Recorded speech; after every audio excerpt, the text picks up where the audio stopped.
तुम्ही तुमच्या कलेचा उपयोग हा सामाजिक जाणीवा प्रगल्भ करण्यासाठी करता. ते तुम्हाला कसं सापडलं? मला लहानपणी मी माझ्या खूप पपेट शोज पाहिले होते. त्यावेळेस ईस्ट युरोपियन कंट्रीजमधून खूप पपेट शोज इथे येत असत. मीन टाईम आपल्याकडे मुंबई दूरदर्शन सुरू झालं आणि त्याच्यावर मुलांचा प्रोग्राम करण्यासाठी, त्याचं सूत्रसंचालन करण्यासाठी सुहासिनी मुळगावकर यांनी मला विचारलं. मी मग धिटुकल्या नावाचं पपेट तयार केलं आणि त्याला खूप खूप लोकप्रियता मिळाली. मुलांना आवडलं, मोठ्यांना आवडलं, मराठी लोकांना आवडलं, अमराठी लोकांना आवडलं. असा तो पॉप्युलर प्रोग्राम होता. 97 मध्ये फॅक्से म्हणून एक संस्था आहे, forum against child sexual exploitation, बाल लैंगिक शोषण विरोधी मंच. आईला मुलीने जर काही सांगितलं की मला मामा त्रास देतोय, तर आई तिलाच गप्प करत असे, का तर नातेसंबंध बिघडतील. मी अभय आहे नाटक शोज केले, तेव्हा तिथे विद्यार्थी, शिक्षक, पालक यांना कुणालाच हे पॉक्सो कायदा काय आहे माहित नव्हतं.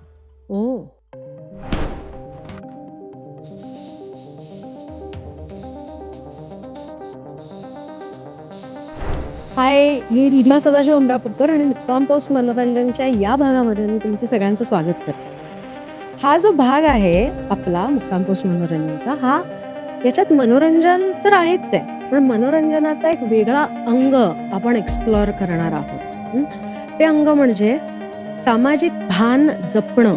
हे कलेचा वापर करून सामाजिक भान कसं जपता येतं ह्याचं आयुष्यभर ज्याच्यावर काम केलेलं आहे अशा मीनाताई, म्हणजे मीना नाईक आपल्याबरोबर आहेत.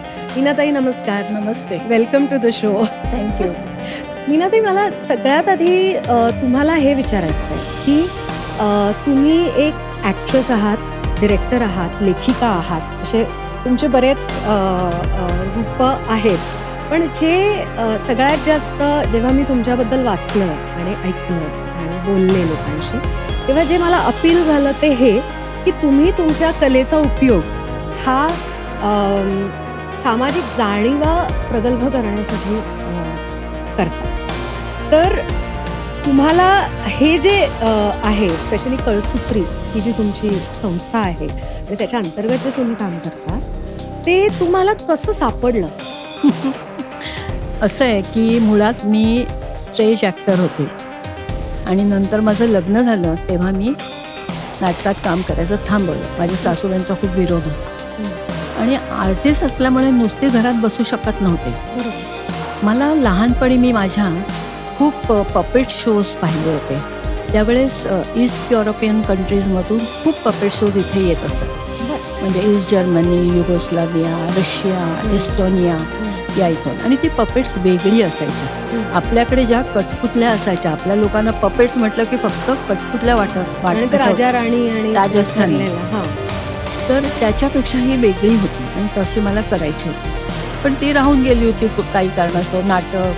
नाटकात काम करत होते, कॉलेज हे ते म्हणून. जेव्हा मला रिकामा वेळ मिळाला तेव्हा मला असं वाटलं की आपल्याकडे चिल्ड्रन्स फिल्म्स होतात. सई परांजपे करत होतं. चिल्ड्रन्स थिएटर होतं, सुधाकर मटर, रत्नाकरच्या नाटकातनं मी काम पण केलं होतं. पण आपल्याकडे पपेट थिएटर नव्हतं मुलांसाठी. आणि तसं मला वाटलं की आपण हे करायला पाहिजे. आणि ते मी स्वतः घरी राहून सुद्धा बसून करू शकत होते. बरोबर, कारण मी जे मध्ये अप्लाइड आर्ट केलेलं होतं. आणि त्याच्यामुळे मी काय केलं की याच्यावर हे शिकूया असं मला वाटलं. पण आपल्याकडे एकही अशी संस्था नव्हती जिकडे जाऊन मी हे शिकेन. अकॅडमी नाही, संस्था नाही, काही नाही. मग काय करायचं?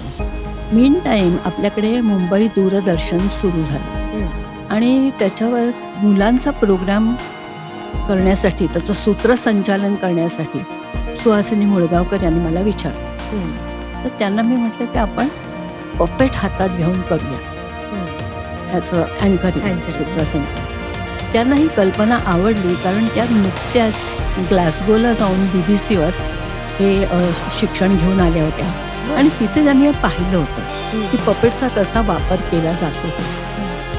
तर त्यांनी लगेच मान्यता दिली. त्यावेळेस मला पपेट बनवता पण येत नव्हतं. तर मी आपले ट्रायल अँड एरर हे ते इकडे बघा. त्यावेळेस आपल्याकडे पुस्तकं मिळत नव्हती, यूट्यूब नव्हतं. कसं मटेरियल्स मिळायचे?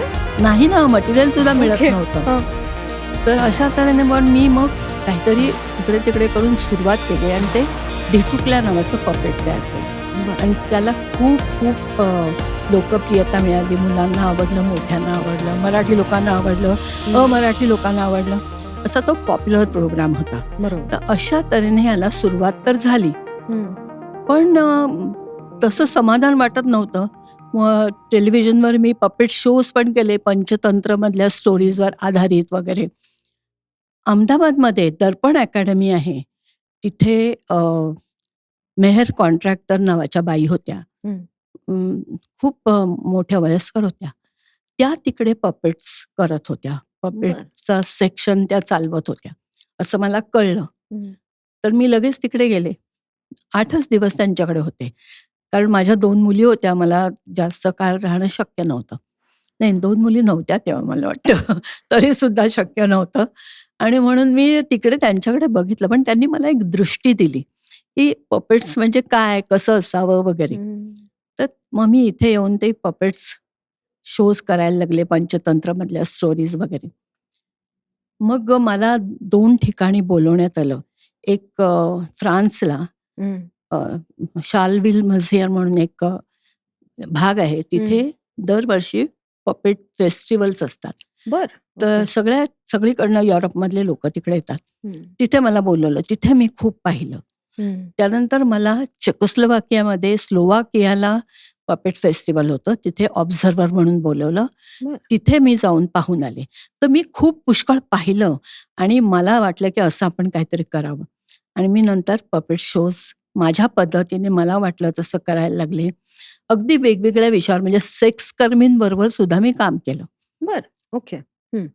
तिथे जाऊन कामाठीपुरामध्ये जाऊन आणि त्यानंतर मी असं ठरवलं की मला जपान फाउंडेशनची फेलोशिप मिळाली 91 साली, जी एशियामध्ये एका व्यक्तीला मिळते. बरोबर.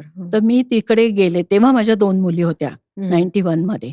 तर त्यामुळे तिथे परत 1 वर्षाची होती, पण मी 1 वर्ष काही राहू शकले नाही. पण मी तिथे परत खूप पाहिलं आणि हे पाहून पाहून मी खूप काय काय करायला लागले ट्रायल एररमध्ये. बरोबर.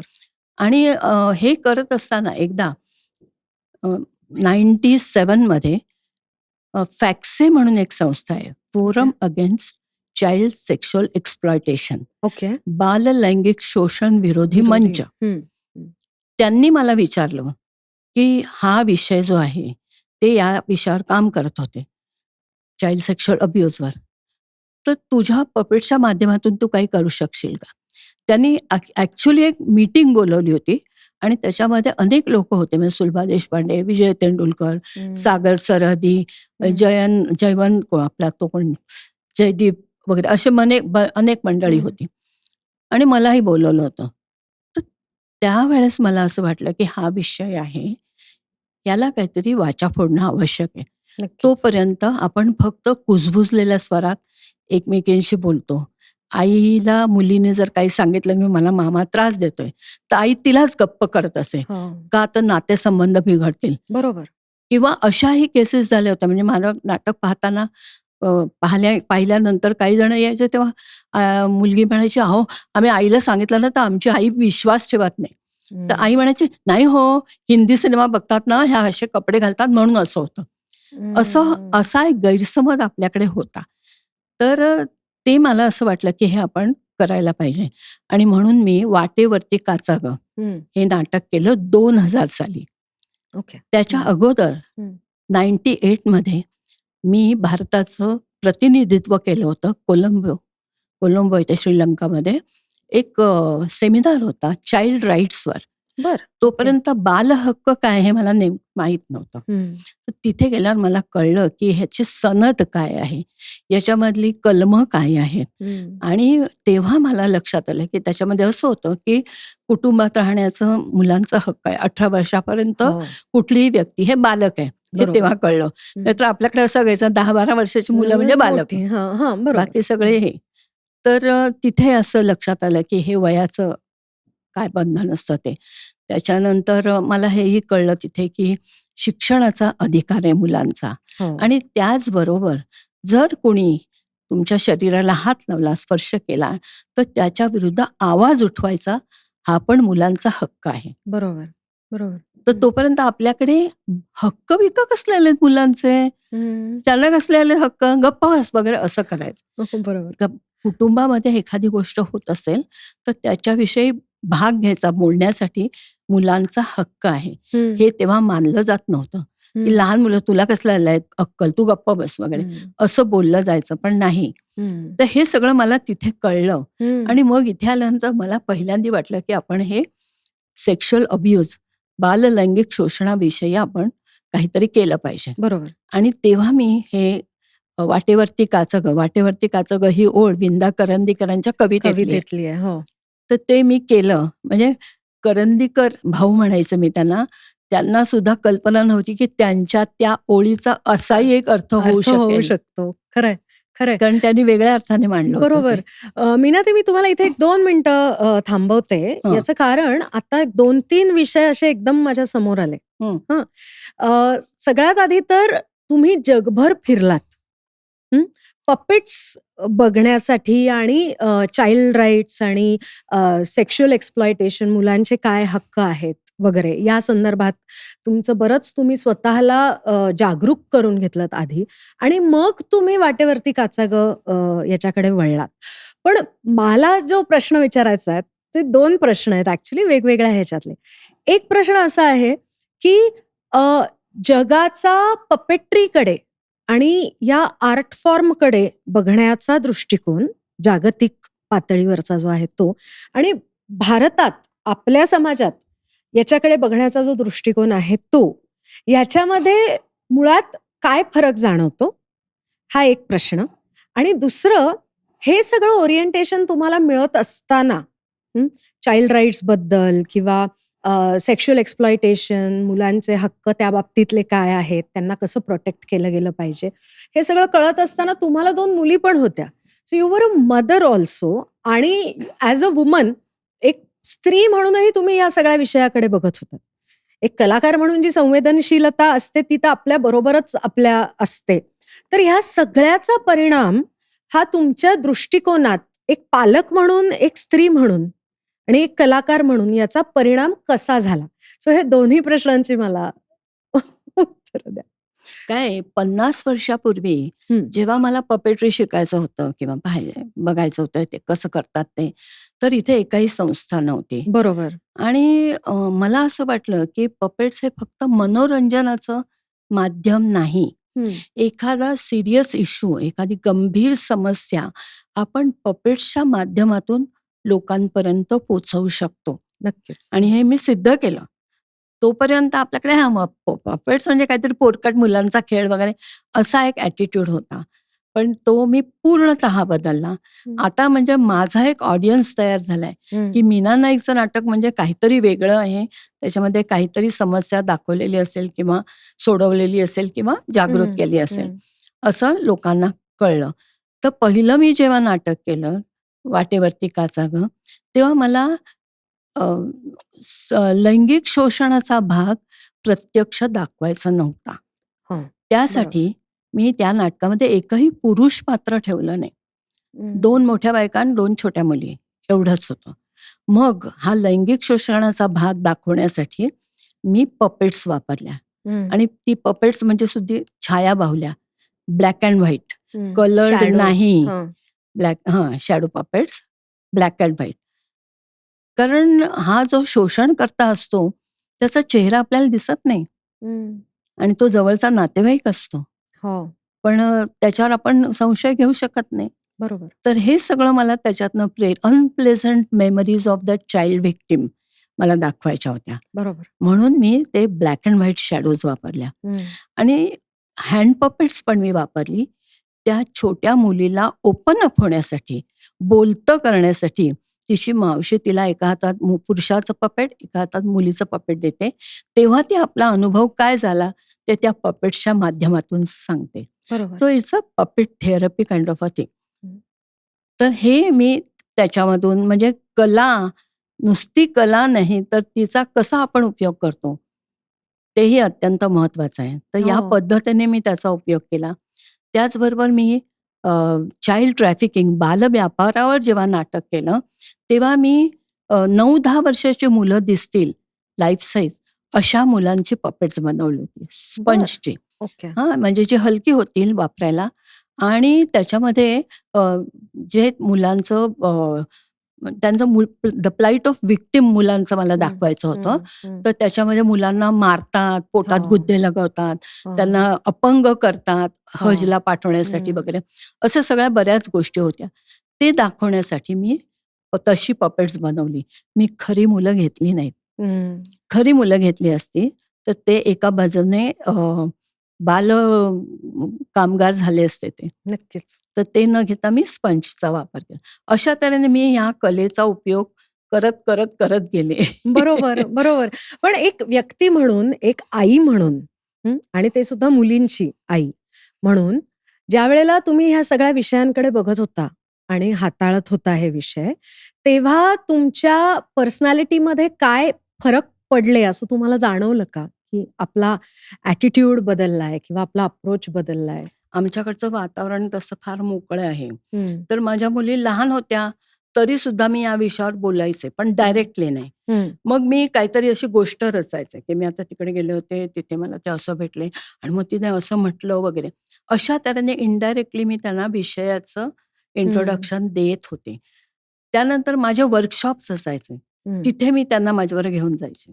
तर हं. मी डायरेक्ट त्यांना स्पून फीडिंग कधीच केलं नाही. बरोबर. पण माझ्याबरोबर राहून, माझे वर्कशॉप्स घेऊन मी स्लम एरियामध्ये जाऊन अंडर प्रिव्हिलेज मुलांबरोबर काम करत होते. ते त्या बघत होत्या, त्या माझ्याबरोबर असायच्या. तर हे बघतच त्या मोठ्या झाल्या. त्यामुळे त्यांना वेगळं मला काही सांगावं लागलं नाही आणि त्यामुळे मी मला जे करत होते मी, त्याच्यासाठी मला कोणी आडकाठी केली नाही. माझ्या हं. नवऱ्याने पण नाही केली आणि मुलींनी पण नाही, "नाही, तू नको जाऊस" वगैरे असं कधीच त्यांनी म्हटलं नाही. हं. ते खूप महत्वाचं असतं. हं. अगदी खरं आहे. मला अजून एक एक खूप माझा क्युरिओसिटीचा हा विषय आहे, की गेल्या 20-25 वर्षात म्हणजे आता तुम्ही 2001 साली पहिल्यांदा वाटेवरती 2000 साली. 2000 साली वाटेवरती काचागंचं पहिल्यांदा सुरुवात केली आणि त्याच्यानंतर बरेच विषय अशा प्रकारचे तुम्ही हाताळत आत्तापर्यंत तुमचं काम ते सुरू आहे.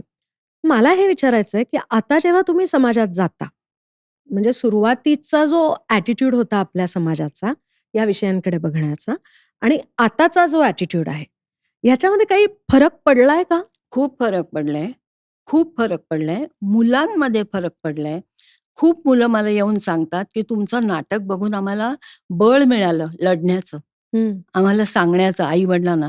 इतके दिवस भीती वाटायची, की आपलंच काहीतरी चुकलंय का? हं. असं वाटायचं. पण आता आम्हाला एक बळ मिळालंय. तर मला हा फरक खूप महत्वाचा वाटतो. बरोबर. पेरेंट्स पण कन्विन्स झालेले आहेतच. त्यांना हे माहीतच नव्हतं. आज मी अभय आहे नाटक महापालिकेच्या जवळ-जवळ 25 शाळांमध्ये केले शोज. बाकी सगळीकडे झाले इतर ठिकाणी 215 शोज झाले. पण या महापालिकेच्या शाळांमध्ये मी आत्ता जेव्हा शोज केले, तेव्हा तिथे विद्यार्थी, शिक्षक, पालक यांना कुणालाच हे पॉक्सो कायदा काय आहे माहीत नव्हतं. ओह! ऐकून कुठेतरी वाचून माहितीये, पण माहिती. हं. त्याचं काय जर्नी काय आहे? तो पॉक्सो कायद्याला अन्याय झाला असेल तर न्याय मिळवण्यासाठी काय करायचं? आणि नक्की अन्याय म्हणजे तरी काय? काय? हां, हां. म्हणजे अत्याचार म्हणजे काय? आम्ही सांगतो, की शारीरिक अत्याचार, भावनिक अत्याचार, त्याच्यानंतर मानसिक अत्याचार, ऑनलाईन अत्याचार, हो. हे सगळे अत्याचारचे प्रकार आहेत. हेच त्यांना माहीत नसतं मुळात. हं. बलात्कार माहिती असतो. बरोबर. बलात्कार केला तर आवाज उठवायचा, पोलिसांकडे जायचं वगैरे. हं. पण हे माहीत नसतं. तर हे त्यांना जागृत करणं फार महत्वाचं आहे असं मला वाटतं. हं. आणि ते करण्यामध्ये खूप मला समाधान मिळतं. I am sure. आणि आता जेव्हा तुम्ही ह्या शाळांमध्ये जाता, म्हणजे एक काळ असा होता, की जेव्हा इव्हन लैंगिक शिक्षण मुलांना द्यावं की नाही ह्याच्यावरही डिस्कशन्स खूप व्हायचे. म्हणजे द्यावं की नाही हाच प्रश्न असायचा. आता निदान पालकांना हे माहिती आहे की नाही आपल्याला त्यांना ते शिक्षण किंवा ती माहिती देणं आवश्यक आहे एवढा अवेअरनेस तरी शहरांमध्ये तरी निदान आलेला आहे.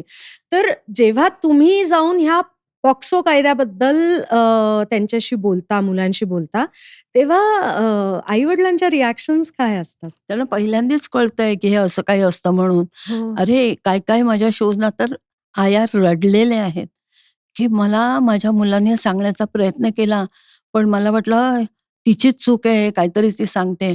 आत्ता मला कळतंय की असं काहीतरी असू शकतं. हं, हं. बरोबर. हो. एस्पेशली वाटेवरती काचा गं नाटक पाहिल्यानंतर अनेक बायका रडायच्या अक्षरशः. पश्चात्ताप होत होता त्यांना, की मुलांनी सांगण्याचा माझा गायनाचा मास्तर मला हे करतो, ती जायला तयारच नव्हती. मी तिला क्लासला. आग्रहाने हं, पाठवत होते वगैरे. पण हे कारण असेल हे माझ्या लक्षातच नाही आलं. हं. बरोबर. तर आता माझ्या अंगावर सुद्धा काटा हो, येतोय. I can imagine. तर हं.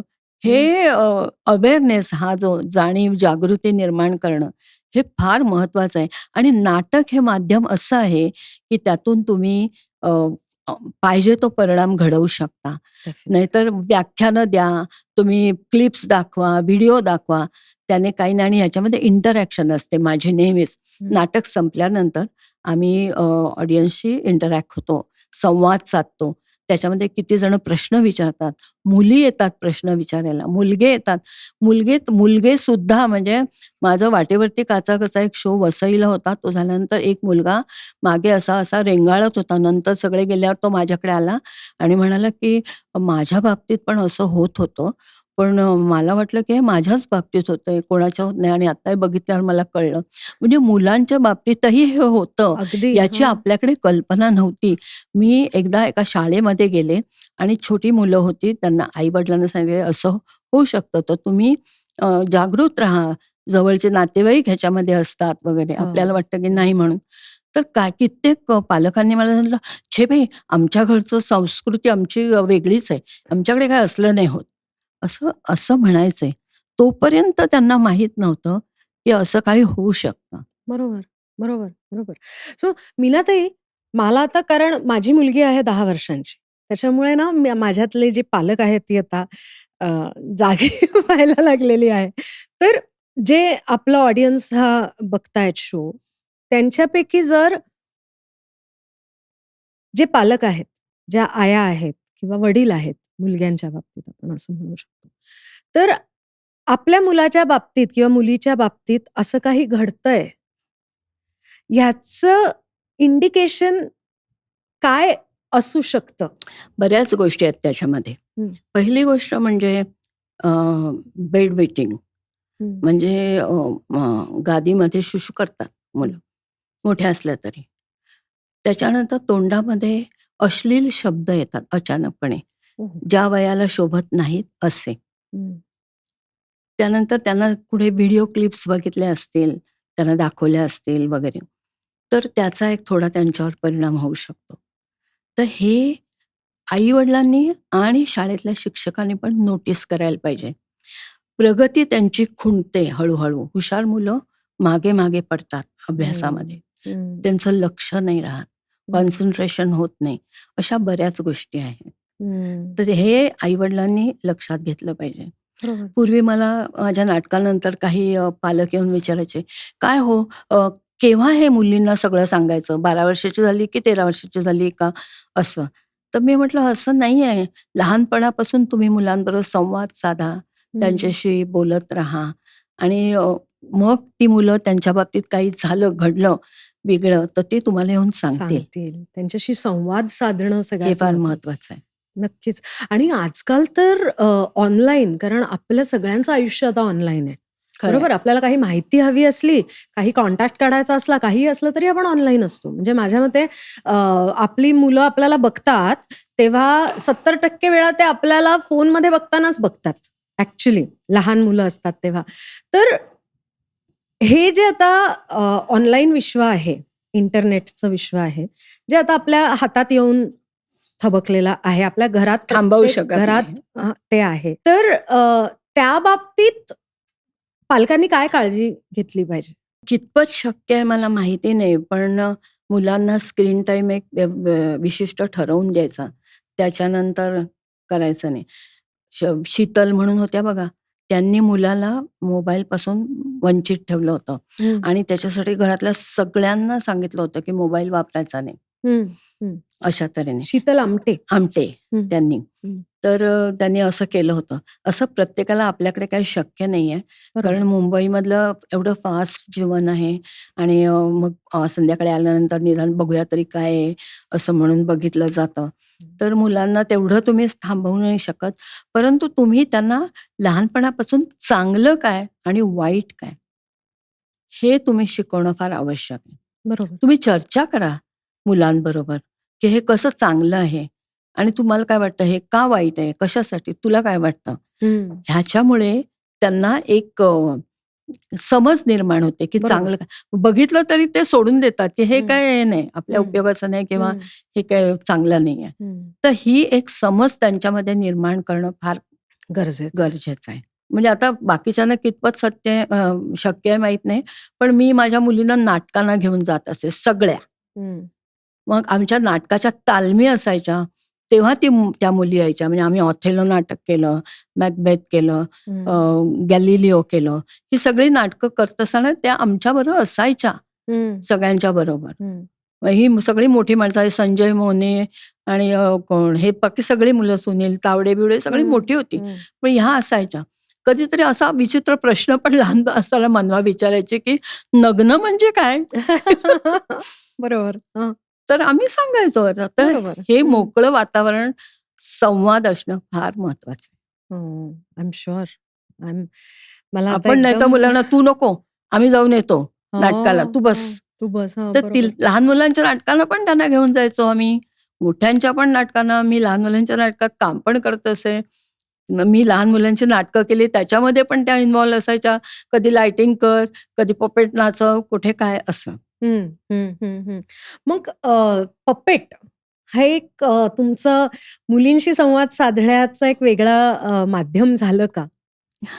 नाही, मी घरी त्याचा काही तसा वापर नाही केला. हं, पण हं. त्या बघत होत्या, की मी इतरत्र कशी वापर करते. वापरते. हं. वर्कशॉपमध्ये कशी करते, हे त्या बघत होत्या. बरोबर. त्यांच्याशी डायरेक्टली नाही, कारण आमचा डायरेक्ट संवाद होताच. हां. त्याच्यासाठी पपेटचा उपयोग करायची करायची मला गरज गरजच नव्हती. नव्हती. अगदी, अगदी खरं आहे. मला अजून एक प्रश्न जो पडतो तो हा, की तुम्ही ज्या वेळेला नाटक करत होतात, हे मी 80च्या दशकातलं वगैरे म्हणतीये आणि त्याच्यानंतर आता मनवा पण नाटक करते, सिनेमा करते. आपली जी इंडस्ट्री आहे, फिल्म इंडस्ट्री आहे किंवा मीडिया म्हणूयात, एंटरटेनमेंट इंडस्ट्री, ह्याच्यामध्ये कसं एव्होल्यूशन झालंय, स्त्रियांच्या बाबतीत विशेषतः? असं तुमचं काय ऑब्झर्वेशन आहे? मला परत शेवटी असंच वाटतं, की तुम्ही किती फर्म आहात, हं. तुम्ही कशा आहात, त्याच्यावर बऱ्याचशा गोष्टी आजूबाजूच्या अवलंबून असतात. हं. तर आता मी जेव्हा नाटक करत होते, मी जास्त करून प्रायोगिक नाटकांमध्ये काम केलं, विजया मेहतांबरोबर केलं, हं. दामू केंकऱ्यांबरोबर केलं. हं. त्यामुळे कधीच तसा प्रश्न आला नाही माझ्या बाबतीत. पण तेव्हाही इतर काही गोष्टी होतच होत्या. असं नक्कीच. काय म्हणू शकत नाही आपण. पण त्यानंतरच्या काळामध्ये म्हणजे मनवाने जेव्हा सुरुवात केली, तेव्हा मनवाला माहीत होतं, की आपली आई कशी वागत होती. तिने काय पाहिलं, तिने काय केलं. ती माझ्याबरोबर असायची, शोला पण हं. यायच्या त्या. हं. त्यामुळे त्या स्वतंत्र होत्या. माझी मोठी मुलगी ही सुद्धा स्पॅनिश आणि फ्रेंचची प्रोफेसर आहे. बरं. ती फ्रान्सला होती 2 वर्ष. ओके. तिने तिकडचं कल्चर पाहिलेलं आहे. हं. त्यामुळे काय असतं ते परदेशातल्या लोकांचं फ्रेंच कल्चर काय असतं, कंप्लीट ॲसिम्युलेट झालेली आहे ते त्याच्यामध्ये. हं. त्यांचं जेवण, खाण, हं. फूड, त्यांचे एटिकेट्स, मॅनर्स सगळं तिला माहिती. माहिती हं. आहे. आणि त्याच्यामध्ये एक सॉफिस्टिकेशन त्याच्यामधून येतं. हं. आणि ही मनवा सुद्धा खूप फिरलेली आहे. ती आता न्यूयॉर्कला होती, ते पण मी हां. तुला सांगितलं. युरोपभर फिरलेली आहे. आम्ही बऱ्याच 2 वर्षांनी एकदा आम्ही सगळी फॅमिली, नाहीतर सगळेजण प्रत्येकजण आपापल्या कामात असतं. कामात असतो. तर हां. 2 वर्षातनं एकदा साधारण आम्ही सगळे एकत्र युरोपमध्ये जातो. पुढे लंडनला जातो. पुढे ते असे एक 8-15 दिवस जाऊन येतो. येतो. तेवढे आम्ही सगळे एकत्र असतो. तर अशा पद्धतीने त्यांना माहिती आहे, हं. की मला सुदैवाने कुठलीही गोष्ट त्यांना सांगावी नाही लागली, की तुम्ही असं वागा, हे हं. करा. हं. हं. हं. आणि आमच्यामध्ये कम्युनिकेशन आहे खूप. बरोबर. म्हणजे काय असेल तर मी तिला स्पष्टपणे सांगते, एखादी गोष्ट मला नाही आवडली तर. हं. आणि हल्ली तर मी त्यांच्याकडून बऱ्याच गोष्टी शिकते. ओके. मग लेटेस्ट आता काय शिकलात? नाही, आता मी जे काय पॉडकास्ट करते आहे एक हं, रंगशिल्प संवाद म्हणून. हं, तर त्याच्याबद्दल मनवा मला खूप छान इन्स्ट्रक्शन्स देते. हं, किंवा मी हे एक पुस्तक लिहिलंय हं, मुलांसाठी, हं. दुसरं घर. दुसरं घर. हे लॉकडाऊनच्या बॅकग्राऊंडवर आहे. हं, तर हे मी लिहित असताना मनवाला वाचायला दिलं आणि मग मी म्हटलं, की एंडला मला कळत नाही काय करावं. तर तिने मला सांगितलं, हं, की "तू या प्रकारचा एंड कर" म्हणून. हं, हं, हं. तर म्हणजे अशा ह्याच्यामध्ये मी टेक्नो सॅव्ही नाहीये फारशी. तर त्याच्यासाठी सुद्धा मला खूप इन्स्ट्रक्शन दोघीही देतात, की हे कर, ते कर म्हणून. राइट. तर माझं शिकणं ते पद्धतीने चालूच चाललं आहे. असतं. हं, हं. मला हे नेहमी असं वाटतं, की तुमची जी पिढी आहे, हं. तुम्ही स्वत्व शोधलत, पण स्वतःला थोडंसं मागे ठेवून मग जेव्हा वेळ मिळाला तेव्हा ते तुम्ही केलंत. हं. सो पण आमची पिढी तशी नाहीये. करेक्ट. आम्ही स्वतःला पण तेवढंच महत्त्व देतो जेवढं आम्ही करेक्ट. आमच्या कुटुंबाला देतो. तर हा जो बदलता ॲटिट्यूड आहे, हा कसा आहे? म्हणजे is it going on the right track का काय वाटतं तुम्हाला? मला असं वाटतं, की ठीक आहे ना, कारण आता एवढी कॉम्पिटिशन आहे जगामध्ये. तुम्हाला जर कुठेतरी एस्टॅब्लिश व्हायचं असेल, तर तुम्हाला खूप गोष्टी अ, नाकाराव्या लागतात, बाजूला ठेवाव्या लागतात अगदी. आणि तुम्हाला तिकडे कॉन्सन्ट्रेट करावं लागतं. आमच्या वेळेस एवढं नव्हतं. आम्ही घर, संसार, मुलं-बाळं सगळं सांभाळून उरलेल्या वेळात हे करत होतो. हं, तसं आता नाहीये. आता तशी वेळ नाहीये. तर त्यामुळे त्याच्यासाठी आग्रह करणं हे चुकीचं आहे. हं, उलट सपोर्ट करायला पाहिजे. मी हं, मनवाला फुल सपोर्ट करते. ती हं. एवढी बिझी असते सगळ्या गोष्टींमध्ये, सीरियल बनवते, काम करते, लिहिते वगैरे. हां. तर मग तिला सपोर्ट करणं हे माझं काम आहे असं मला वाटतं. बरोबर, आणि बरोबर. ते मी करते किंवा मोठी मुलगी माझी फ्रेंच आणि हे शिकवते स्पॅनिश. तर तिच्यामध्ये आणि माझ्यामध्ये पण खूप संवाद होतो. ती लिहिते, खूप छान लिहिते इंग्लिशमध्ये. मला वाचायला पाठवते. मग मी तिला सजेशन्स देते, की हे असं कर, तसं कर. हे हं, असं केलं तर जास्त बरं वाटेल वगैरे. हं, हं, किंवा तिचा मुलगा आहे 12 वर्षाचा, माझा नातू. तर त्याच्या बाबतीत त्याला कसं वाढवायचं? हं. त्याला कसं एक्सपोजर मिळेल? मग त्याला पेंटिंग्सच्या एक्झिबिशनला घेऊन जायचं. हां. मग त्याला मुलांच्या नाटकांना घेऊन जायचं. चर्चा काही असेल तर तिकडे न्यायचं. हे मी तिला करायला सांगते. ती करते आणि मी पण त्याच्यामध्ये सहभाग घेते. सहभागी होता. तर तरुण पिढीला आपल्यामध्ये घेणं फार महत्वाचं आहे. आपण मुलांना बाजूला ठेवता हे अत्यंत चुकीचं आहे. मला पटतच नाही ते. राइट. त्यांना आपल्या बरोबरच ठेवलं पाहिजे तुम्ही सगळीकडे. हं, हं, म्हणजे हं. तुमच्या ॲक्टिव्हिटीज पण तुम्ही अशाच करा ना. बरोबर. की भलत्या ज्या त्यांच्या बरोबर तुम्हाला करता येतील अशा. एक्झॅक्टली. Correct, correct, correct. मग मला आता हे सांगा, की आता 25 वर्ष हे काम 50 50 वर्ष तर आहेच. मी वाटेवरती काचा गं पासून 2000 पासून 25. 2000 पासून म्हणतेय, की 25 वर्ष सातत्याने हे जागृतीचं काम तुम्ही करत आहात.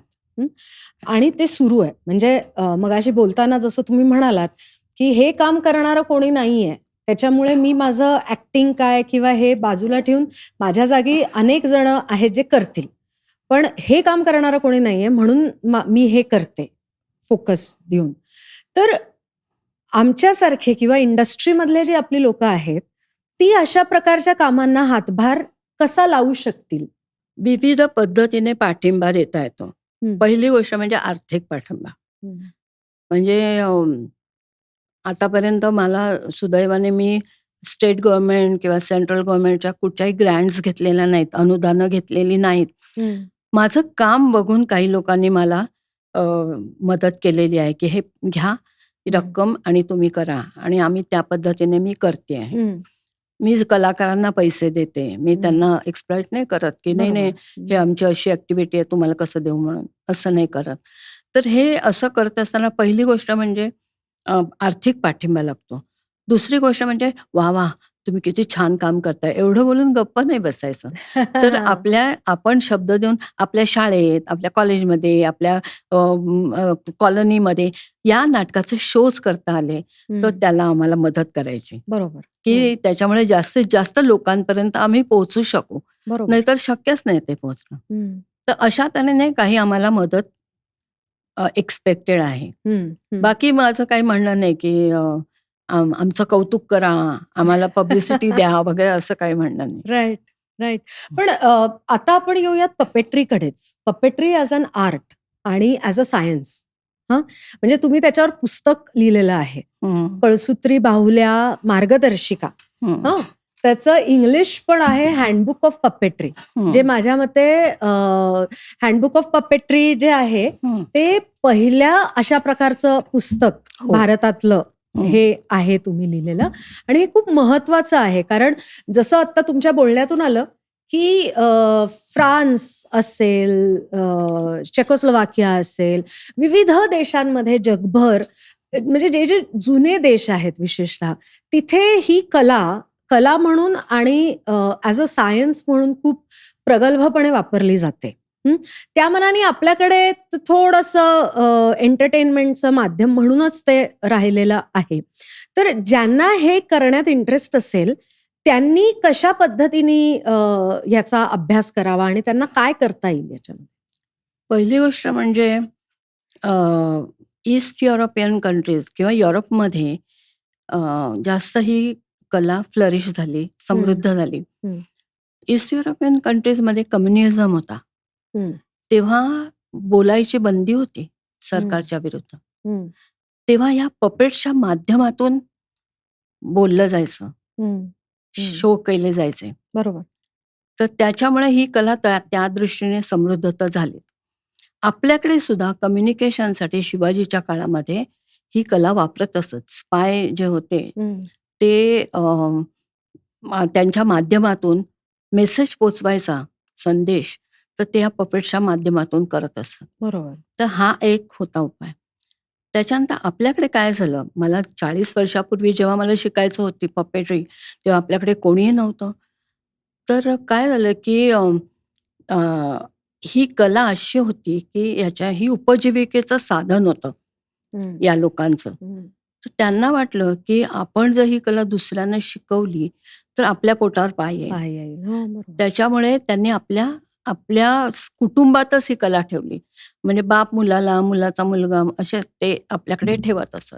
अजूनही तशी परंपरा त्यांच्याकडे आहे. तर त्याच्यामुळे ही कला बाहेर जास्त शिकवली गेली नाही, समृद्ध झाली नाही, त्याच्यामध्ये काही डेव्हलपमेंट झाली नाही.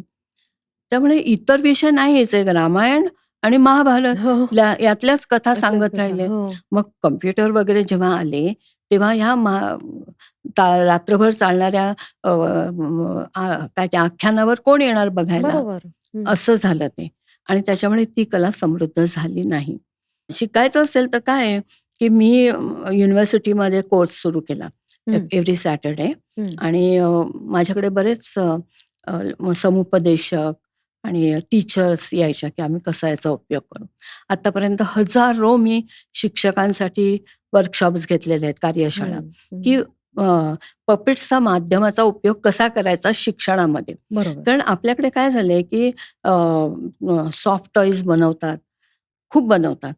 पपेट्स पण बनवायला लागलेले आहेत. कारण YouTubeवर खूप आहे. हो, हो. तर बनवतात, पण त्याचं ॲप्लिकेशन वापरायचं कसं हे लोकांना कळत नाही. कळत नाही. हो, हो. तर आता मी एज्युकेशन म्हणजे कुठलंही एज्युकेशन, शिक्षणामध्ये जेव्हा मी पपेट्स वापरते, म्हणजे मग ते पर्यावरण शिक्षण असेल, हं. प्राथमिक शिक्षण असेल, आरोग्य शिक्षण असेल, भाषा विकास असेल, या सगळ्या गोष्टींसाठी मी हे वापरलेलं आहे. बरोबर. म्हणजे 74 ते 78 काळामध्ये मी महापालिकेच्या शाळेतल्या मुलांसाठी काम करत होते. तेव्हा त्यांनी मला बोलावलं. फोर्ट फाउंडेशनचं प्रोजेक्ट होतं, भाषा विकास प्रकल्प, हं, लँग्वेज डेव्हलपमेंट प्रोजेक्ट. त्यांनी मला विचारलं, की आमच्याकडे गळतीचं प्रमाण आहे. मुलं हं. शाळेत येत नाहीत. तुम्ही काय करू शकाल या पपेट्सच्या माध्यमातून? तेव्हा मी त्यांचा सगळा अभ्यास स्टडी केला सिलेबस आणि मग मी त्यांच्या धड्यांमधले धडे होते शाळेतले, पुस्तकातले, त्याचं ड्रॅमॅटायझेशन केलं, नाट्यीकरण. ओके. त्याच्यानंतर त्याप्रमाणे पपेट्सचे सेट्स बनवले. मग रेकॉर्डिंग्स केली त्या मुलांनी वेगवेगळ्या आवाजामध्ये. आणि त्यावेळेस हे होते, कॅसेट्स असायच्या. हो. तर शिक्षकांना मी ट्रेनिंग दिलं. वर्गात जाऊन कॅसेट चालवा आणि ही पपेट्स नाचवा. बरोबर. आणि मुलांची गळती थांबली. वाव. इतकंच नाही, तर इतर वर्गातले शिक्षक येऊन सांगायचे, पालक येऊन सांगायचे की आमच्या मुलाला त्या बाई आहेत ना त्यांच्या वर्गात घाला. कारण का, तर त्या पपेट्स पपेट्स वापरतात. तर अशा तऱ्हेने हा फोर्ड फाउंडेशनचा मी तेव्हा हे काम केलं होतं. आणि तेव्हापासून मला लक्षात आलं की वेगवेगळ्या टार्गेट ग्रुपसाठी आपण हे कसं डिझाईन करू शकतो पपेट्स. वाव. मग नर्सेससाठी, सायकोलॉजिस्टसाठी, सायकोथेरपिस्टसाठी, अशा वेगवेगळ्या लोकांसाठी, मी सोशल वर्कर्ससाठी असे मी ती त्याप्रमाणे डिझाईन करायला लागले. त्याप्रमाणे त्यांना पपेट शिकवायची, त्याप्रमाणे त्यांना इम्प्रोव्हाइज करायला सांगायचं. म्हणजे मी जेव्हा कार्यशाळा घेते तेव्हा माझं फॉर्मॅट असं असतं की समजा 20 पार्टिसिपंट्स असतील तर 5-5चा एक ग्रुप करायचा. त्यांना मटेरियल द्यायचं आणि पपेट्स बनवणार. मी कधी त्यांना 4 इंच बाय 2 इंच कापड घ्या आणि ते असं मी सांगत नाही. हे कापड हे आणि तुम्ही आता ह्याच्यातनं करा. आणि मी सगळे वेस्ट मटेरियलमधनं शिकवते जास्त करून. म्हणजे रिकाम्या बिस्लेरीच्या बाटल्या बिटल्या ह्याच्यातनं, पेपर बॅग्स वगैरे. मग त्या ते बनवतात. 5 जण असतील तर 5 वेगवेगळे कॅरेक्टर्स बनवतात. कोणी बाई बनवतो, कोणी पुरुष बनवतो, कोणी आणखीन कोण शिक्षक बनवतो वगैरे. मग मी त्यांना सांगते की आता तुम्ही ह्या पपेट्सचा उपयोग करून इम्प्रोव्हाइज करा एखादी स्टोरी आणि इथे येऊन प्रेझेंट करा. म्हणजे एक ग्रुप येऊन प्रेझेंट करतो, तेव्हा बाकीचा ग्रुप ते बघतात आणि मग त्यांच्या लक्षात येतं. मग मी त्यांना विचारते की ह्यांनी हे प्रेझेंट केलं, त्याच्यातले प्लस पॉइंट्स काय होते, मायनस पॉइंट्स काय होते. मग ते सांगतात ह्याचा आवाज ऐकायला आला नाही, मग तो दिसला नाही, मग तो त्याच्या मागे लपला होता, मग अमुक तमुक असं. मग सेकंड ग्रुप जेव्हा येतो तेव्हा तो ह्या सगळ्या गोष्टी अवॉइड करतो. त्याच्यातून शिकत जातात. अशा तऱ्हेने 5 ग्रुप असेल तर 5 त्यांच्यामध्ये बदल होत होत एक चांगला परफॉर्मन्स तुम्हाला मिळतो. आणि मग बाकीच्यांनाही कळतं की काय करायला पाहिजे, अवॉइड करायला पाहिजे. त्याच्यामध्ये व्हॉइस मॉड्युलेशन शिकवते मी त्यांना, कसा आवाज, मग रचना, कॉम्पोजिशन काय असतं, ह्या सगळ्या गोष्टी त्याच्यामध्ये मी शिकवते. वाव. ओके. आणि हे आम्हाला अटेंड करायचं असलं तर या ना. कुठे युनिव्हर्सिटीमध्ये? नाही, मी कलानगरच्या हॉलमध्ये घेते क्लासेस. अच्छा. ओके. फॅन्टॅस्टिक. आणि लहान मुलांना हे शिकायचं असलं तर मी येते. puppetry? तुम्ही समजा सोसायटीत 10 मुलं 15 मुलं एकत्र केलीत तर मी येऊन तिथे घेते वर्कशॉप. 4 दिवसाचा, 2 दिवसाचा, कसं पाहिजे तसं मी मॉडिफाय करते. Wow. Wow. This is so interesting. आणि मला पण खूप शिकायला मिळतं मुलांकडनं. हो. खूपच. पण आजकालच्या मुलांशी जेव्हा तुम्ही इंटरॅक्ट करता तेव्हा काय जाणवतं त्या पिढीच्या बाबतीत? खूप क्रिएटिव्ह आहेत, खूप त्यांना कळतं, खूप समजतं. म्हणजे आम्ही केवढे तरी बावळट होतो असं वाटायला लागतं. तर त्याच्यामुळे त्यांच्याशी बोलायला, त्यांच्याबरोबर राहायला मला खूप आवडतं. माझा नातू आहे, जास्त बोलत नाही तो, पण त्याच्याशी बोलताना मला मजा येते. त्याचे मित्र बघताना कसे ते म्हणजे केवढे शार्प झाले ते. या सगळ्या त्यांना इतकं एवढं काय म्हणतात ते एक्सपोजर आहे की त्याच्यामुळे ती मुलं खूप स्मार्ट आहे. त्या मनाने वाचतात कमी. हो. बरोबर आहे. पण आता व्हिज्युअल मीडियमच त्यांचं ॲब्झॉर्प्शनचं माध्यम झालेलं आहे. त्याच्यामुळे आपण कंप्लेनही नाही करू शकत त्या बाबतीत. पण मला हे विचारायचंय की हस्तव्यवसाय जे लहानपणी शाळेत आर्ट क्राफ्ट असायचं ते आता बरंचसं डिजिटल माध्यमांनी टेक ओव्हर केलेलं आहे. म्हणजे आता पेंटिंग सुद्धा ते त्या स्क्रीनवर बोटानी आणि अशा पद्धतीने मुलं करताना आपल्याला दिसतात. सो तुम्ही काय सांगाल? कारण तुम्ही अप्लाइड आर्ट्समध्ये केलेलं आहे. यू आर ॲल्युमनाय ऑफ जे स्कूल ऑफ आर्ट्स. तर हस्तकला, हस्तव्यवसाय, हातानी चित्र काढणं, पपेट्स बनवणं, क्राफ्ट तयार करणं, ह्याचा नेमका परिणाम हा मुलांच्या डेव्हलपमेंटसाठी कसा होतो? खरं सांगू का, मला त्या कॉम्प्युटरवर काही केलं ना तर समाधानच होत नाही. हाताने घेऊन, पेन्सिल घेऊन, पेन घेऊन जेव्हा मी करते ना, बरोबर, तेव्हा खरं मनाचं समाधान होतं की हा काहीतरी केलं. वेडवाकडं असेल पण ते केलं काहीतरी. तर तसं ह्याच्यावर होत नाही, कॉम्प्युटरवर होत नाही.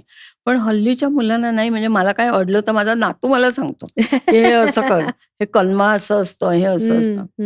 तर त्यामुळे हे जे आहे हाताने करायचं जे समाधान आहे, ते तुम्हाला नाही मिळत. पण त्यांना मिळत असेल काय माहिती. ते त्याच्यातच जोपासलंय त्यांनी. हो. तर त्यांना त्याच्यात मिळत असेल. त्यांना गरज नाही याची. बरोबर, तर बरोबर. आपण असं रिजिड असणं मला पटत नाही. ओके. हं, हं, आणि मी काय म्हणायचं ते मी व्यक्ती स्वातंत्र्य मानणारी बाई आहे. हं. त्याच्यामुळे मला कुणी हे करा असं मला सांगायला नाही आवडत. हां, ऑफ कोर्स. ओके. मग आता तुम्ही मग इतर सामाजिक संस्थांबरोबर पण कामं केलेली आहेत का? खूप केलेत, खूप. उदाहरणार्थ? आता टिस्टसाठी मी केलं होतं. हं, मी हं. प्रोजेक्ट्स करते ना वेगळी. निर्मला निकेतन. निकेतनसाठी केलं हं. होतं. असे वेगवेगळे लोकं मला बोलवतात. मग त्यांच्यासाठी मी करते. त्यांचा विषय काय आहे? ते कशावर फोकस आहे त्यांचा? हं, हं. त्याप्रमाणे मग त्यांना गाईड करते. पपेट्स बरं. बनवताना पण ओके. आणि प्रेझेंट करताना पण. हं, हं. मग आता असं कधी-कधी वाटतं का, की आपण हे केलं, पण आपलं ॲक्टिंग करायचं जरा राहून गेलं, असं वाटतं का त्याच्यासाठी कधी-कधी? मी ॲड फिल्म्समध्ये काम करते. थोडक्यात आनंद. आनंद. हां, हां. अभिनय केल्याचा. पण आणि जर ते घरून विरोध नसता झाला, तुम्ही जे म्हणालात, की सासूबाईंचा विरोध होता, म्हणून तुम्ही नाटकामध्ये आणि ह्याच्यामध्ये काम करणं थांबवलंत. तर जर तो विरोध नसता, तर तुम्ही कंटिन्यू केलं असतं का? फुल आय डोंट फ्लेश्ड नो. ॲक्टिंग कारण करियर? मला ना स्वतःला ते दौरे-बिवरे मला पसंत नव्हते. म्हणजे मी आधी सुद्धा सेमी प्रोफेशनल नाटकात साहित्य हं, संघाच्या करत होते. त्याच्यासाठी फारसे दौरे नसायचे. हं, शनिवार, रविवार वगैरे असे शोज असायचे किंवा हं. मोठा दौरा असेल तर मी सबस्टिट्यूट पाठवायचे. मी नव्हते का. बरं. तर ओके. हं. एवढंच मी करत होते. तर त्याच्यामुळे मला फार दौरे-बिवरे करणारं असं मला नाटक कधीच करावंसं करायचं नाही. वाटलं नाही. हं, आणि मी विजयाबाईंच्या वगैरे हाताखाली तयार झाले होते. त्यामुळे एक वेगळ्या पद्धतीचा विचार हं. आणि एक सवय झालेली होती. बरोबर. तर त्याच्यामुळे मला तसं कधी वाटलं नाही, की हे करावं. पण गंमत अशी, की लग्न झाल्यानंतर मी एम-ए केलं. ओह! बी-ए केलं, एम-ए केलं. बरं. लिटरेचर आणि इस्थेटिक्समध्ये. हां, तर त्याला त्यांच्या घरातले माझ्या कोणाचाच विरोध नव्हता. हं. ते केलं मी. तो एक माझा फायदा झाला, की मला काय मी जे-जेमध्ये होते तेव्हा नो टच विथ स्टडी. हं. अजिबात अभ्यास म्हणजे लेखी परीक्षा लेखी. काही हां. नसायचीच, फक्त ड्रॉइंग. आणि हे मला आवड होती पहिल्यापासून. त्यातून माझ्या नवऱ्याचा माझ्यावर खूप परिणाम झाला. तो पुष्कळ त्याचा प्रचंड व्यासंग आहे. तो वाचतो. त्यांनी शेक्सपियर ट्रान्सलेट केलाय वगैरे, वगैरे. बरं. ओके. ऑथेलो, मॅकबेथ आणि हॅमलेट 3 नाटकं त्याने ट्रान्सलेट केलेली आहेत. हं, म्हणजे त्यातलं हॅमलेट हे युनिव्हर्सिटीत लावलं होतं बी-एला. हं. तर आता त्याची 2 पुस्तकं पण येतायत. तर असं तो त्याचा एक परिणाम होतो ना. आमच्या घरी 10,000 पेक्षा जास्त पुस्तकं आहेत. माय गॉड! म्हणजे माझ्या सासऱ्यांपासून ते हं, मुद्रण तज्ञ होते, हं. बापूराव नाईक. तर त्याच्यामुळे त्यांच्या 1700 मधलं काही पुस्तकं आमच्याकडे आहेत. टाइप्सचं त्याचं टायपोग्राफी ऑफ देवनागरी त्यांचं पुस्तक फार प्रसिद्ध आहे बरं. आणि भारतीय मुद्रण. हं. तर ही दोन्ही पुस्तकं. त्याच्यामुळे घरामध्ये हे एक वातावरणच होतं माझ्या. त्याचा पण खूप परिणाम होतो ना. हं. तर नक्कीच, नक्कीच होतं. कारण मला अजूनही म्हणजे तेच आहे, की मी सीरियलमध्ये काम जास्त का नाही करत? तर मला तिकडचं वातावरण असं खूप समाधान देणारं नाही, की बाबा काही तात्विक चर्चा करतोय, हं, एखाद्या विषयावर काहीतरी बोलतोय, असं नाही तिकडे. तिथे हं. फक्त मला कशी कामं मिळतील, माझा हा रोल कसा होता, स्वतःचं हे फार असतं. Self promotion. माझ्या बाबतीत तरी असं झालं, म्हणजे कदाचित इतर ठिकाणी नसेल. पण त्यामुळे मला थोडा कंटाळा यायचा खरं सांगायचं तर, की काही समाधान मिळत नसे. बरोबर. तर त्याच्यामुळे मी तिथून जरा लांबच राहिले. खूप सीरियल्स येतात करायला, पण मी नाही करत. कारण एक तर वेस्ट ऑफ टाईम असं वाटतं, की नुसतं बसून राहिलं. सकाळपासून बसायचं, रात्री एक शॉट मिळतो हो, वगैरे. हो, हो. बरोबर. तर ते नाही, नकोसं वाटतं. पण मग मनवाबद्दल बोलूयात. मनवा सीरियल्स प्रोड्यूसही करते. तिने त्याच्यामध्ये ॲक्टिंगही केलेलं आहे. हं. आणि तिला ते सगळं जे राहायचं असतं, in tune with the times ज्याला आपण म्हणतो, तशी ती राहते. म्हणजे तिच्या एकंदर कारकिर्दीवरून ते लक्षात येतं. सो मनवाबद्दल आम्हाला काय सांगाल? मनवा हिच्यामध्ये एक लिडरशिप आहे. हं, ती एवढ्या सगळ्या लोकांना घेऊन करू शकते काम. हं. मला आश्चर्य वाटतं एक एकदा की 150 लोकांना मॅनेज करायचं. हो. आत्ता तर काहीच नाही, पण जेव्हा तिचं सुंदरा मनामध्ये भरली हे चालू होतं हं, त्यावेळेस कोविड हं. त्याच्यामध्ये तिने ते सुरू केलं आणि मग लॉकडाऊन झालं. मग ती सगळ्यांना घेऊन ती गोव्याला गेली. बरं. गोव्याला तिकडे त्यांनी शूटिंग सुरू केलं. मग गोव्याला पण त्यांनी बंद केलं. मग ती दमणला गेली ओह! आणि तिथे त्यांनी शूट केलं. पण तिने शो बंद केला नाही. एकही शो एपिसोड एपिसोड. रिपीट झाला नाही हं. आणि तिने अशा तऱ्हेने तर हे खूप म्हणजे सिंगल हँडेडली ती करते. बरोबर.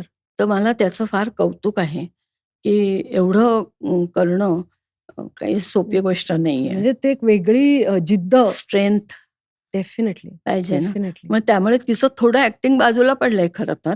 हो. याचं पण प्रोड्युसर म्हणजे खूप वेळ जातो. मग ती लेखनाचं पण काम करते त्याच्यामध्ये बरोबर. आणि सतत चालूच असतं ते, की काही त्यांच्या अडचणी येतात, हं. प्रॉब्लेम्स होतात, हे ते सगळं सॉल्व्ह चाललेलंच. करत प्लस बसायचं. चॅनलला मॅनेज करायचं. हां, मेन थिंग. मेन तेच. Right, right, right.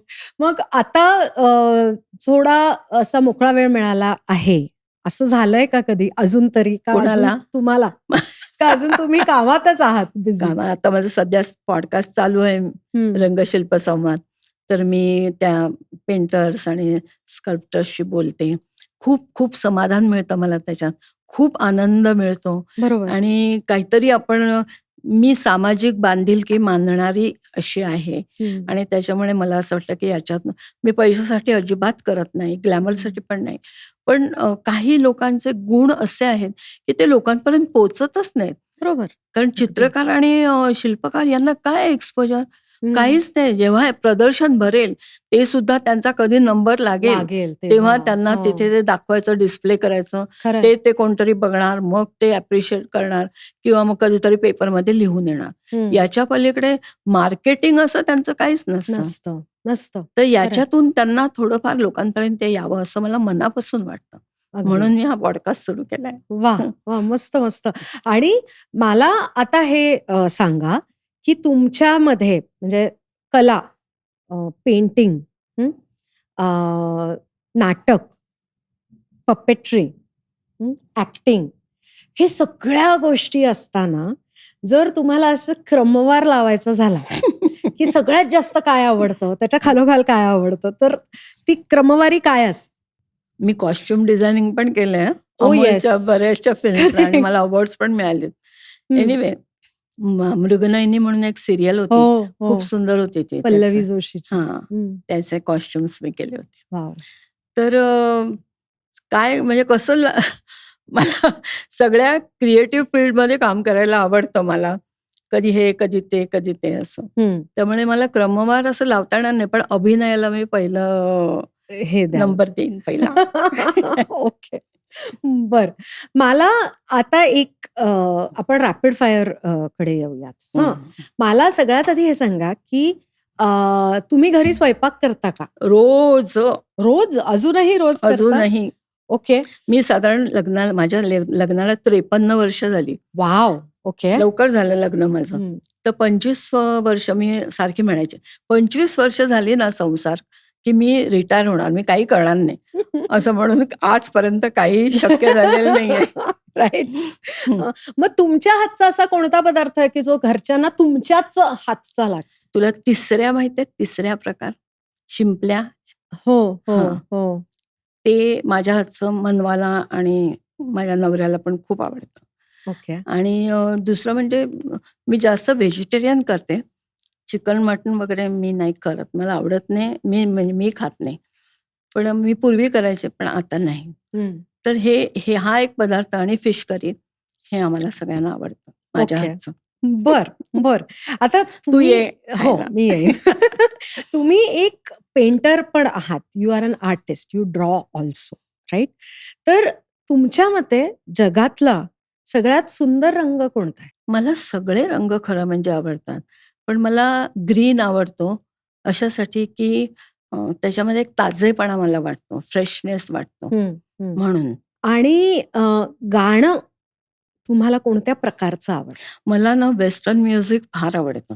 बरं. ओके. मला इंडियन क्लासिकल पण खूप आवडतं. हं.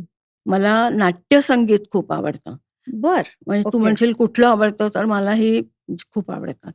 पण मग वेस्टर्नमध्ये आता जे लेटेस्ट ट्रेंड्स चाललेत ते पण ऐकता तुम्ही? नाही, मला वेस्टर्नमध्ये इन्स्ट्रुमेंटल, अच्छा. पियानो हं, हं. किंवा इतर म्हणजे बरोबर. हं. तो आंद्रे रिओ म्हणून आहे, त्याचे फार सुंदर असतात. ओके, ते मला ओके, फार आवडतात. ओके. आणि जर तुम्हाला आत्ता सांगितलं की तुम्हाला इट्स युअर चॉईस म्हणजे काळात आपण परत मागे गेलो आणि इट इज युअर चॉईस. तुम्हाला एक करियर निवडायचंय की जे तुम्ही आयुष्यभर कराल आणि you will be the best at it अशी गॅरंटी असेल, तर तुम्ही काय करियर निवडाल? लेखन. लेखन? मला लिहायला खूप आवडेल. ओके. काय काय सध्या डोक्यात चाललंय लिखाणाच्या बाबतीत? असं काहीतरी चालूच असतं. आता अभया नाटक मी लिहिलं, ते एवढं हं. सक्सेसफुल झालंय, हं, की एवढं लोकांना मला वाटलं नव्हतं. हं, अर्थात मी कुठलाही विषय निवडते त्याचा रिसर्च करते. हं, मी असंच रँडम डोक्यात म्हणजे एवढी मी काय म्हणायचं त्याला उत्स्फूर्त लेखिका वगैरे नाहीये. हं. मला थोडा अभ्यास करावा लागतो. बरोबर. तर जे काही मी लेख लिहिते, गोष्टी लिहिते, मुलांच्या लिहिते. तर ते आता माझं एक मी गोष्ट लिहिली आहे कन्सेप्ट्सवर, संकल्पना बरं. मुलांच्या बाबतीत. हां. ओके. हां. तर रंग त्याच्यामध्ये, मग फॉर्म्स असं वेगळ्या वॉव! गोष्टी आहेत. तर हं. ते मी दिलंय छापायला म्हणजे ज्योत्स्ना प्रकाशनकडे दिलंय. ते कधी छापतायत मला माहिती नाही. हं. पण या प्रकारचं मला लिहायला फार आवडतं, वेगळ्या पद्धतीचं. वॉव! किती मस्त ना. म्हणजे तुम्ही लिखाण चूज केलंत. मला मला वाटलं तुम्ही ॲक्टिंग चूज कराल कारण तुमचं ते फर्स्ट प्रेफरन्स होता. हो. सो मीनाताई, अशा कोणत्या 5 कलाकृती आहेत हं, या जगातल्या कृती की ज्या प्रत्येक माणसाने बघितल्याच पाहिजेत तुमच्या मते? मला आवडलेलं मी सांगते. प्रत्येकाने बघाव्या की नाही ते मी काही सांगू शकत नाही. पण मला व्हॅन गॉफ आवडतो. हं. पिकासो आवडतो. मिरो आवडतो. बरं. त्याच्यानंतर मला हेनरी मोर फार आवडतो, हं. स्कल्प्टर. स्कल्प्टर. हं. आणि Michelangelo, of course. Sistine Chapel. बरोबर. हं. तर असे काही आहेत, हं. ज्यांची पेंटिंग्स मी पाहिली आहेत. व्हॅन गॉफचं पाहिलेलं आहे. तर त्यातले ते येलो कलर, ब्लू कलर फार फॅसिनेटिंग आहेत. अगदी. पिकासोचे स्ट्रोक्स मला फार आवडतात. हं, हं, हं. मी त्याचं ग्युर्निका पण पाहिलेलं आहे. बरोबर. तर असे काही रेम्ब्रा रेनबॉ मला तर अगदीच. रेम्ब्रा वेगळा, रेनबॉ रेनबॉ वेगळा. वेगळा. हो. रेम्ब्राचं मी पाहिलेलं आहे हं. एक्झिबिशन नेदरलँडमध्ये. तर असे काही पेंटर्स आहेत. त्याच्यामुळे काहीतरी तुम्हाला एक ऊर्जा मिळते म्हणा किंवा एक काहीतरी डोळ्यांना नेत्र सुखदायी असं म्हणायला हरकत नाही. बाकी मला फारसं काही कळत नाही त्यातलं. ओके. पण आवडतं. ओके. मीनाताई, 7वी पास हे जे आता तुमचं नवीन नाटक आहे, येतंय, आलेलं आहे, त्याच्याबद्दल आम्हाला सांगा ना? मला सांगायला आवडेल, की माझं नवीन जे नाटक आहे आत्ताचं, 7वी पास हं. हे आहे बालविवाह बरं. आणि मुलींचं शिक्षण या बाबतीत. हं. हे मी नाटक प्राजक्त देशमुखकडनं खास लिहून घेतलंय. वॉव! ओके. तर आता काय आहे, आपल्याकडे साधारण ग्रामीण भागामध्ये आणि शहरी भागामध्ये सुद्धा बालविवाहाचं खूप मोठं प्रमाण आहे. हं. म्हणजे सुप्रीम कोर्टाने पण सांगितलंय, की हे थांबलं पाहिजे म्हणून. बरोबर. पण ग्रामीण भागात तर 7वी मुलगी पास झाली, की तिचं लग्न लावून देतात. अगदी. 18 वर्षापर्यंत लग्न करायला अलाउड नाहीये, म्हणजे कायद्याने हे आहे, बंदी आहे. तरीही आपल्याकडे गुपचूप दुसऱ्या गावात जाऊन वगैरे असं करून करतात. आणि ह्याच्यामध्ये मुलींचं शिक्षण तर थांबतंच, पण त्यांचे खूप हाल होतात, आबाळ होतात. अजाणतेपणी त्यांना गरोदरपण येतं. त्याच्यामध्ये त्यांचा मृत्यू होतो, मुलाचा मृत्यू होतो, बाळाचा. बाळाचं. तर अशा खूप गोष्टी आहेत. हं. तर ह्याच्याबद्दल जागृती निर्माण करणं अत्यंत आवश्यक आहे. आणि म्हणून मला वाटतं, की हे नाटक जास्तीत जास्त लोकांपर्यंत पोहोचलं पाहिजे. ही आजची काळाची गरज आहे. गरज आहे. मला आता आपण ना आपल्या याच्या शेवटच्या सेगमेंटकडे येतोय. या सेगमेंटचं नाव आहे सनविवी. सप्रेम नमस्कार, विनंती विशेष. तर आत्ता जर तुम्हाला एक पोस्टकार्ड दिलं आणि तुम्हाला सांगितलं, की तुम्हाला हवं त्या व्यक्तीला तुम्ही पत्र लिहा. मग ती व्यक्ती हयात असो, नसो, आजची, उद्याची, कालची कोणतीही व्यक्ती असो ती. तर तुम्ही कोणाला लिहाल आणि काय लिहाल? खरं म्हणजे काय लिहाल ते मला माहिती नाही. पण मी पत्र लिहिलं तर माझ्या नवऱ्यालाच लिहीन. बरं, ओके. काय लिहाल? स्वतःची काळजी घे एवढंच म्हणेन. बाकी काय ओके. म्हणण्यासारखं नाहीये. बरं. Okay, cool. तर मीनाताई, हे जे कळसूत्री चं विश्व आहे, हं, जे तुम्ही अत्यंत प्रयत्नपूर्वक गेल्या 30, 40, 50 वर्षांपासून जोपासलंय आणि वाढवलंय. कारण नाहीतर अ, अ, कळसूत्री ही फक्त राजा-राणीची गोष्ट एवढं सांगण्यासाठी आपल्याकडे उरली असती. ते आमच्या पिढीपर्यंत, आमच्या पुढच्या पिढीपर्यंत आणून तिचा चांगल्या पद्धतीने वापर करण्यासाठी तुम्ही हे जे काम करताय आणि ही जी तुमची चळवळ तुम्ही चालू ठेवलेली आहे. एकतर त्याच्यासाठी खूप-खूप थँक यू. कारण ते आवश्यक आहे आपल्या समाजाच्या तब्येतीच्या दृष्टीने आणि तुम्हाला खूप-खूप शुभेच्छा आणि आय एम शुअर की आपले जे ऑडियन्स हे बघतायत त्यांना लक्षात आलं असेल, की मीनाताई कशा प्रकारचं काम करतात आणि त्यांचं काम अजून लोकांपर्यंत पोहोचावं आणि अजून ते काम भरीव पद्धतीने त्यांना करता यावं, याच्यासाठी प्रत्येकाने जेवढं जमेल तेवढं सहकार्य करा. Meenatai, thank you so much. मला कल्पना आहे, की तुम्ही किती बिझी असाल ह्या सगळ्या कामामध्ये आणि तरीही तुम्ही वेळ काढून आलात. पण हे खूप महत्वाचं काम तुमचं आहे आणि बऱ्याच दिवसांपासून आपलं चाललेलं होतं, की तुम्हाला इन्व्हाईट करूयात, करूयात, करूयात. फायनली आज ते झालेलं आहे. त्याच्यासाठी खूप, खूप, खूप धन्यवाद. मुक्काम पोस्टमध्ये मला थोडासा मुक्काम मिळाला. त्याबद्दल धन्यवाद. थँक